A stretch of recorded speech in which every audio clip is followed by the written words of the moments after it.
Pandal extra की जो गोली है इसको लोग टॉफ़ी की तरह यूज़ करते हैं, लेकिन इसके साइड इफ़ेक्ट से बिल्कुल ना वाकिफ़ हैं। अक्सर लोग खुद से भी ले रहे होते हैं और टूथ एज के पेन में भी, जैसे दांत का दर्द होता है या हड्डियों के दर्द में या जोड़ों के दर्द में भी खुद से भी ले रहे होते हैं। और मैंने देखा है कि कुछ हेल्थ प्रैक्टिशनर जो होते हैं, प्रोफेशनल डिग्री होल्डर्स जैसे फिजिशियंस हो गए या फार्मासिस्ट हो गए, वो भी तजवीज़ कर रहे होते हैं। तो वो इसके जो साइड इफ़ेक्ट्स हैं वो इससे बिल्कुल नावाकिफ़ होते हैं। प्रॉब्लम ये होती है कि वो इस चीज़ को अंडरस्टैंड नहीं करते। बहरहाल अब इस चीज़ को मैं ज़रा क्लेरिफाई करता हूँ कि क्यों नुकसानदेह इसकी मैं पूरी डिटेल बताऊँगा और फिर उसका सलूशन भी बताऊँगा। आप ये वीडियो इन तक देखें ताकि आपको समझ आए कि ये एक्चुअली ये क्या प्रॉब्लम काज़ करती है। सबसे पहले तो जो इसके अंदर दो चीज़ें हैं, एक पैरासीटामॉल है 500 मिलीग्राम, दूसरी कैफ़ीन। कैफ़ीन 65 मिलीग्राम एक टैबलेट में होती है, ठीक है। अब कुछ लोग कहेंगे यार ये थोड़ी सी कैफ़ीन है, ये थोड़ी कैफ़ीन नहीं है। 3 कप चाय में एक कैफ़ीन होती है ना, उतनी एक पेनाडोल एक्स्ट्रा की गोली में कैफ़ीन होती है। जितनी पौने 2 कप कॉफ़ी में कैफ़ीन होती है, उतनी एक पेनाडोल एक्स्ट्रा की गोली में कैफ़ीन होती है। इसी तरह 2 कोल्ड ड्रिंक्स में जितनी नॉर्मल जो 250 ml की जो बॉटल होती है उसमें कैफ़ीन की दो बोतलें ले लें कोल्ड ड्रिंक की, तो उतनी कैफ़ीन की मिकदार जो है सिर्फ एक पेनाडोल एक्स्ट्रा में होती है। तो आप अंदाज़ा लगाएं। अब आप इसको लॉजिकली देखें, पेनाडोल एक्स्ट्रा में जो पैरासीटामॉल है वो प्रॉब्लम नहीं करती, वो one of the safest drug है पैरासीटामॉल।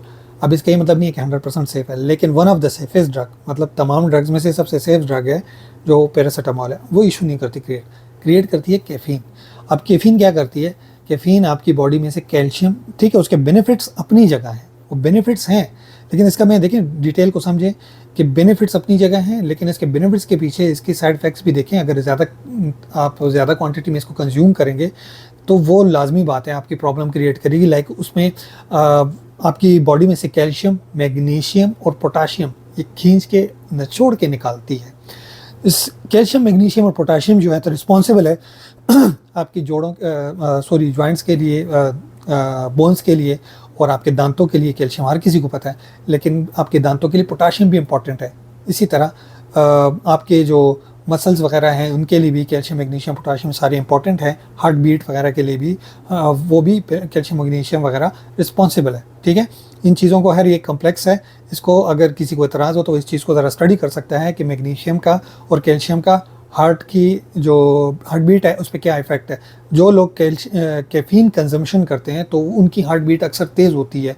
कैफ़ीन कंजम्पशन जिसकी ज़्यादा होती है उनकी हार्ट जो बीट होती है वो तेज़ होती है। वो क्यों होती है? उसकी रीज़न ये होती है कि उसकी बॉडी में से कैल्शियम और मैग्नीशियम जो है तो लॉस हो रहा होता है, निकल रहा होता है, ठीक है, और इसी वजह से हार्ट बीट उसकी तेज़ होती है। बहरहाल मैं इससे ज़्यादा डिटेल में नहीं जाऊँगा, आप थोड़ा कैल्शियम, मैग्नीशियम को खुद भी थोड़ा सा स्टडी कर लें। तो ये पोटाशियम जो होता है ये भी बॉडी में से इसको निकालता है। पोटाशियम भी बहुत इंपॉर्टेंट है आपकी कैल्शियम और मैग्नीशियम को प्रॉपरली, एफिशिएंटली उसको रेगुलेट करने के लिए, मतलब बॉडी में बोन्स वगैरह में पहुंचाने के लिए। तो ये चीज़ें जो होती हैं ये बहुत ज़्यादा इंपॉर्टेंट है।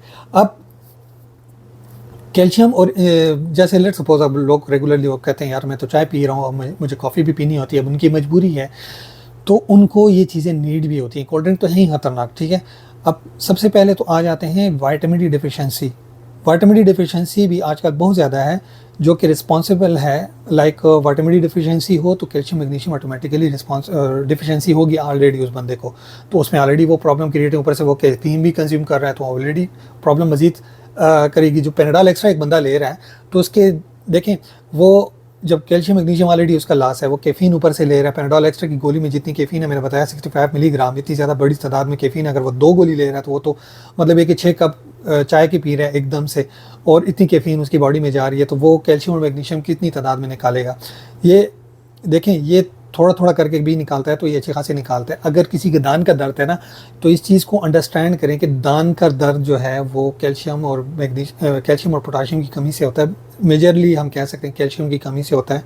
तो इसके लिए जो बेहतर तरीका ये है कि अगर आप पेनाडोल एक्स्ट्रा तो खैर बिल्कुल भी ना लें, इसमें टूथ पेन में, जॉइंट पेन में, हड्डियों के दर्द में बिल्कुल भी पेनाडोल एक्स्ट्रा ना लें। कैफिनेटेड ड्रिंक या कोई भी ऐसी चीज़ जैसे कॉफ़ी हो गई, चाय हो गई, ग्रीन टी हो गई, और या मतलब कोल्ड ड्रिंक्स हो गई, कोई भी ऐसी चीज़ जिसमें कैफ़ीन है पेनाडोल एक्स्ट्रा के साथ, मतलब पेनाडोल एक्स्ट्रा भी, तो इस तरह कोई भी चीज़ है जिसमें कैफ़ीन है वो ना लें। उस सूरत में जिसको हड्डियों का प्रॉब्लम है, जैसे दांत के दर्द हैं, तो ये चीज़ें, या ठंडा गर्म दांत पे लगता है तो समझ जाए उसमें कैल्शियम और मैग्नीशियम और पोटाशियम वगैरह की कमी है, स्पेशली कैल्शियम।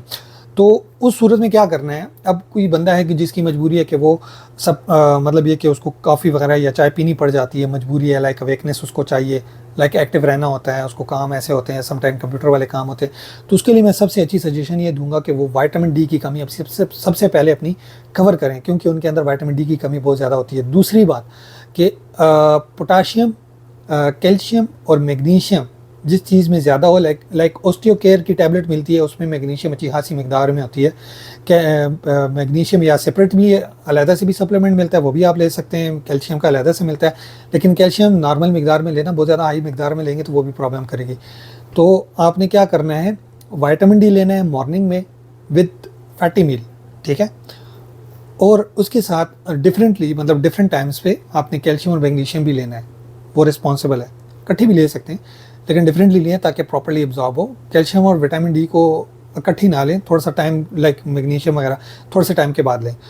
बहरहाल विटामिन डी की डोजेज अपनी पूरी करें, ये बहुत ज़्यादा इंपॉर्टेंट है, और कैल्शियम मैग्नीशियम भी लें साथ में, और पोटाशियम भी, कुछ ऐसे फूड्स हैं जैसे फ्रूट्स वगैरह हैं, पोटाशियम उनमें अच्छा खासा होता है तो वो भी लें। अब इसका ये मतलब नहीं है कि बहुत ज़्यादा हाई मिकदार में लें, आप सेपरेटली पोटाशियम की सप्लीमेंट भी मिल जाते हैं तो वो भी आप कंज्यूम कर सकते हैं। जैसे सम टाइम कुछ मल्टीविटामिन्स या मिनरल्स बेस्ड भी आते हैं, वो भी आप ले सकते हैं। कुछ ऐसे सप्लीमेंट्स आते हैं जो कि बोन्स वगैरह के लिए होते हैं।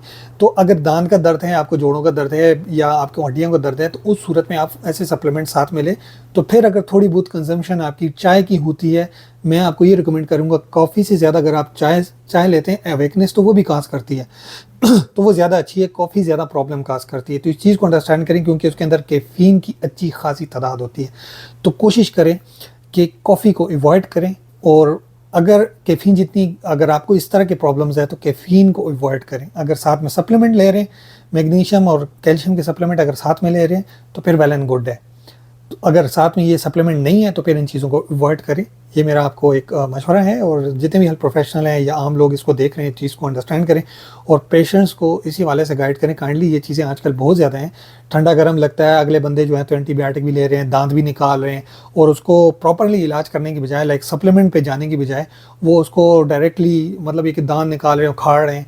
तो इन चीज़ों का कोई फ़ायदा नहीं है। लाइक दांत उस सूरत में निकालेंगे जब बिल्कुल ख़त्म हो गया, तो वो ख़त्म क्यों हो रहा है, पहले उसको कवर करें, दांतों की हिफाजत करें, विटामिन डी, कैल्शियम और मैग्नीशियम, पोटाशियम वगैरह के सप्लीमेंट लें, ताकि आपकी कुछ और भी चीज़ें होती हैं उसमें शामिल होती हैं, लेकिन वो कवर हो जाती हैं, वो माइनर मिकदार में होती हैं, तो इसलिए मैं उनके बारे में जिक्र नहीं कर रहा। तो वो आपके फूड से भी आपको मिल जाते हैं। कोशिश करें कि अच्छी डाइट लें ताकि आपकी जो बोन्स वगैरह हैं और जो टीथ्स वगैरह हैं वो प्रोटेक्टेड रहें। तो ये सारी इन्फॉर्मेशन थी। मे भी कोई पॉइंट मुझसे अगर रह गया हो तो मैं माजरत चाहता हूँ, लेकिन ये जो इंपॉर्टेंट पॉइंट्स हैं मैंने बता दिए, क्योंकि ये बहुत ज़्यादा कम्प्लेक्स और बहुत लंबा टॉपिक है। तो मैंने कोशिश की है कि इसको शॉर्टेस्ट वे में आपको समझा सकूँ। तो अगर फिर भी कोई चीज़ ऐसी रह गई है तो बेशक आप मेंशन कर सकते हैं। Thank you very much.